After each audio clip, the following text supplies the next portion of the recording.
عليكم السلام محبتي.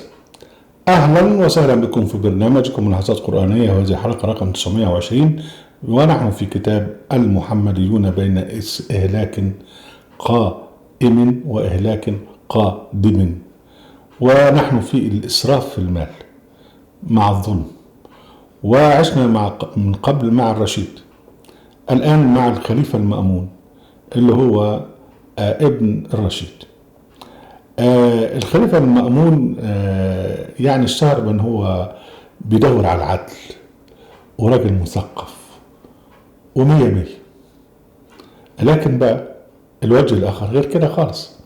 الوجه الآخر أنه كان مسرفا وكان جبارا وكان مستبدا بالرأي، وكان يعني الوضع يعني كان القضاء في عهده كما كان من قبل كان قضاء فاسدا، لأنه هو شيء طبيعي، الطيور على أشكالها تقع.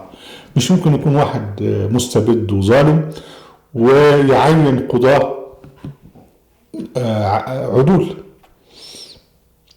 ومش ممكن واحد يكون حاكم كويس وديمقراطي ويسمح بالظلم أو يسمح بأن القضاة الذين يحكمون بين الناس يكونوا ظالمين، لأنه شيء طبيعي أنه هو الذي يتولى سلطة في عصر الخلفاء أو في العصر المملوك أو في أي عصر من عصور الاستبداد لابد أن أن يقدم رشوة وبالواسطة، ولابد يكون من أهل الثقة يعني، ولابد يكون من الفئة الظالمة نفسها. حتى لو ادعى صاحبنا أنه عادل إمام يعني، فالخليفة المأمون كان بيدعي أنه عادل إمام. هناخد أخبار سريعة كده. أول ما تولى الخليفة المأمون هو طبعا حصلت حرب بينه وبين أخيه الأمين، والأخير الأمين هو الواد كان واد دلع وشاذ جنسيا وخايف في كل حاجة، وفي الآخر قتل وحملوا رأسه إلى أخيه المأمون.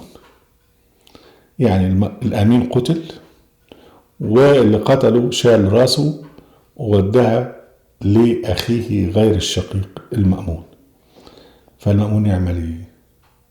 هل لطم قال يا حبيبي يا أخوي؟ لا، أعطى لمن أوصل إليه الرأس والقضيب والبردة اللي هما شعار الخلافة، أعطاه 1000 دينار. يا سلام على الأخوة. ماشي. سنة 196 الخليفة المأمون مع الوزير الأول بتاعه اللي هو الفضل بن سهل، تقول الرواية سنة عن 196 في هذه السنة رفع المأمون منزلة الفضل بن سهل وقدره، ذلك أنه لما قتل علي بن عيسى وكذا وكذا وبشره الفضل بذلك، يعني قال له احنا قتلنا فلان وفلان من هم الجماعة خصومك اللي كانوا موجودين مع الخليفة الأمين أو معرفش إيه. فعملوا بقى الوزير وعملوا على المشرق طولا وعرضا، وجعل عمالته 3000 درهم. عملته يعني المرتب بتاعه، عمل له مرتب سنوي 3 مليون،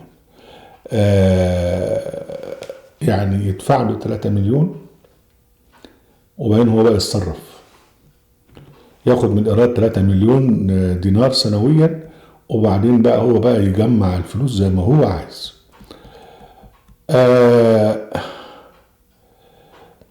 في بقى واحد اللي هو أخو الفضل بن سهل اسمه الحسن بن سهل. الحسن بن سهل كان عنده حتة بنت حلوة قوي اسمها بوران BURAN، عجبت الأستاذ المأمون فاتجوزها، فعمل لها زفاف أسطوري. طبعا الزفاف الأسطوري دي التكلفة بتاعته من مين؟ من الناس الغلابة اللي من مصر ومن العراق ومن الشام ومن فارس وشمال أفريقيا ومن الهند اللي هي المناطق اللي كانت تابعة للدولة العباسية. نقرأ ولك وزفت إليه بوران فلما دخل إليه المأمون وكان عندها حمدونة بنت رشيد وأم جعفر زبيدة أم الأمين وجدتهم الفضل والحسن مسألة. فلما دخل الأمين بقى على العروسة بتاعته نثرت عليه جدته 1000 لؤلؤة من أنفس ما يكون. أول ما خش الأمين العريس بقى راحت رمي عليه 1000 لؤلؤة يا مؤمن من أنفس ما يكون. فأمر المأمون لجمعه فجمع، هاتوا يا أولاد، جمعوه، راح مدينا بوران. أبي ألبسته أم جعفر البدة اللؤلؤية الأموية، بدلة من اللؤلؤ، وابتنى بها في ليلته، يعني دخل عليها اتمخترع حلوازي، وأوقد في تلك الليلة شمعة عنبر فيها 40 منا. أنا مش عارف منا دي يعني إيه، يعني بالوزن يعني. وأقام المأمون عند الحسن عند نسيبه 17 يوم.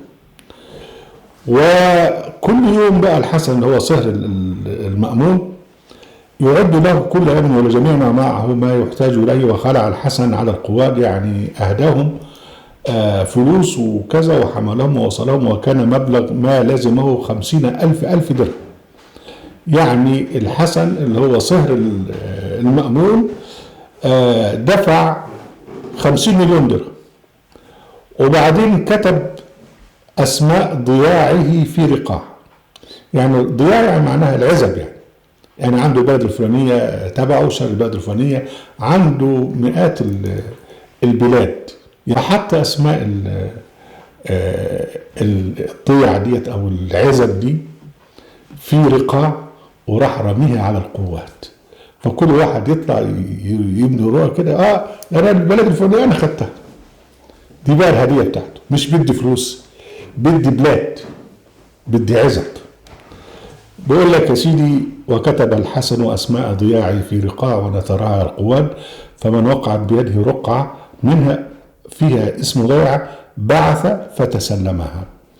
وبعدين لما بنى المأمون ببوران بنت الحسن فرش له يوم البناء حصير من ذهب مشفوف ونثر عليه جوهر كثير، فجعل بياض الجوهر يشرف على صفرة الذهب وما مسه أحد. يعني كان في جوهر أبيض وفي ذهب أصفر وكل مرمي على الأرض، والاثنين بقى متعرفش إيه الحلوة من الاثنين.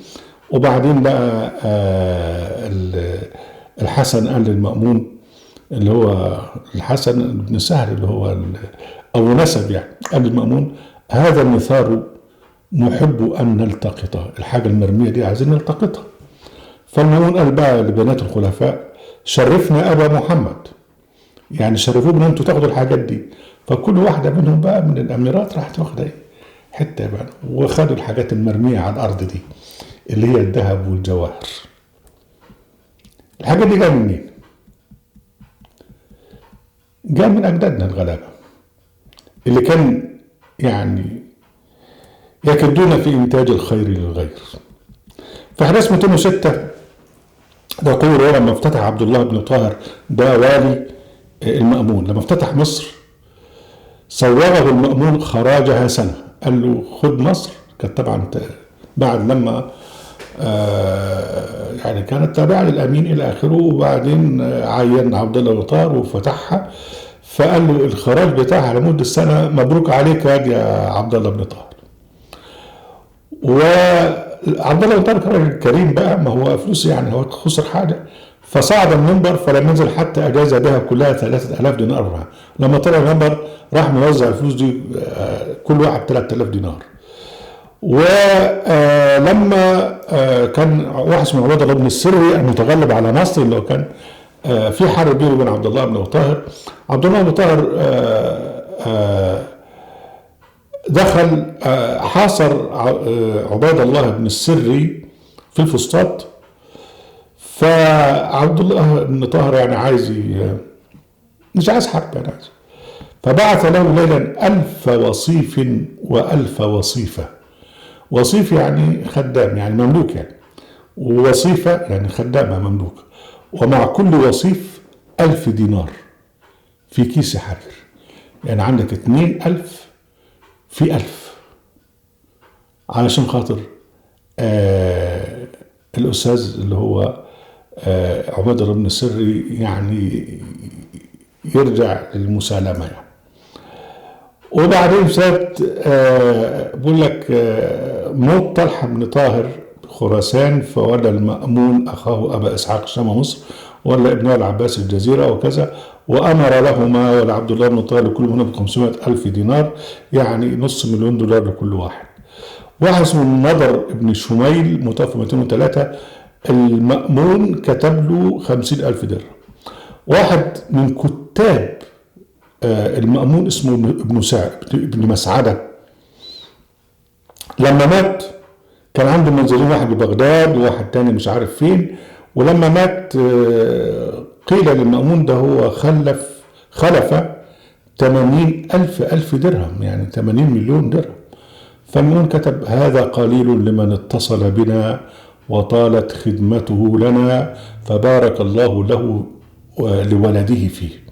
يعني شيء عادي جدا ان هو راجل حرامي وسرق 80,000 درهم، فبولا ده يعني كويس جدا، يعني هذا قليل لمن اتصل بنا، وربنا يبارك لولاده فيه. ده اللي ده المأمون اللي هو بيدعي العدل. المأمون كان ماشي في جلسة فضفضة مع القاضي بشر بن الوليد، وبيتكلموا عن حال القضاء. انه قال: ما من شأن الخلافة الا وانا احسن ان ادبره، مش عارف ايه، الا امر اصحابك، يعني القضاء، يعني كل حاجة انا ماشية كويس الا حكاية القضاء.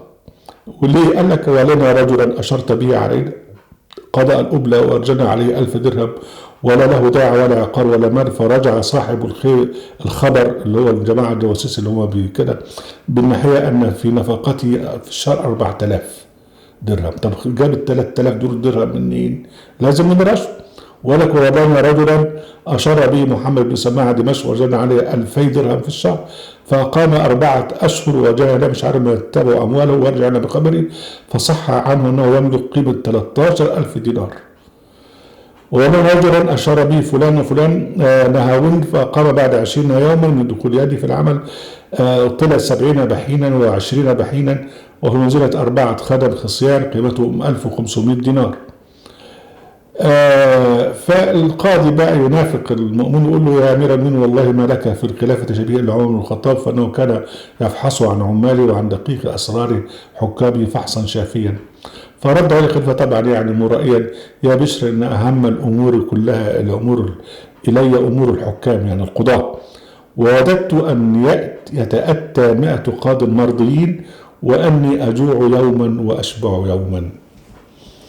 طبعا ده راجل كذاب، لأن هو لو كان راجل عادل من الأصل ما كانش يعمل الحاجات دي كلها، فشيء طبيعي أن يكون القضاة بتوعه حرامية زيه. يعني وهذا ما يحدث الآن. يعني شوف بقى في مصر بقى القضاة أصبحوا حالهم إيه؟ طبعا الحاكم حتى في الأمور العادية يعني. ولنا كتاب منشور في موقعنا عن نظام القضاء يعني في الدولة الإسلامية يعني. أهلا وسهلا بكم أحبتي برنامجكم اللحظات القرآنية، وفي قناة أهل القرآن وموقع القرآن. لا تنسوا المشاركة بجير ولايك، وعليكم السلام.